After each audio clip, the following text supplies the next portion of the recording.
सध्याचं शिक्षण माणसाला आळसी बनवणारं शिक्षण आहे। या शिक्षणामध्ये अभ्यासही कागदावरच आहे, माणसाची गुणवत्ताही कागदावरच ठरते, कर्तृत्वाला कुठं स्थान आहे। आमची ग्रामगीता म्हणते आहे, शिक्षण हे माणसाला जगण्याकरता उपयोगी असलं पाहिजे। कोणतं शिक्षण? त्याकरता आपल्याला 19व्या अध्यायामध्ये जावं लागते। सगळं आलं पाहिजे, विहिरीत पोहणे, नाना परिकला शिकवाव्या। ग्रामगीतेत पदोपदी शिक्षण लिहिलंय हो।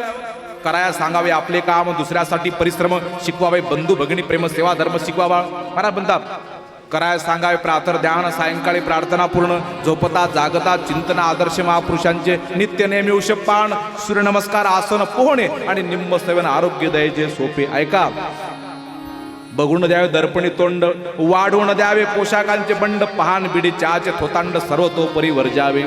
तोंडी नसावी नाटकी काव्य, समजावून द्यावे सेवा सेव्य, उपवासही तो करावा।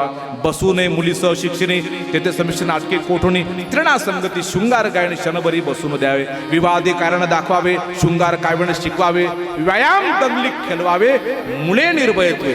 हे किती मोठं शिक्षण त्याला ग्रामगीतन। अरे गावात भोजनाचे असती प्रसंग, स्वयंपाक करता यावा येता सांग, हेही कला शिकवावी सप्रयोग मुला मुलींची। महाराज म्हणतात, आपत्तीतून वाचवणारं शिक्षण पाहिजे।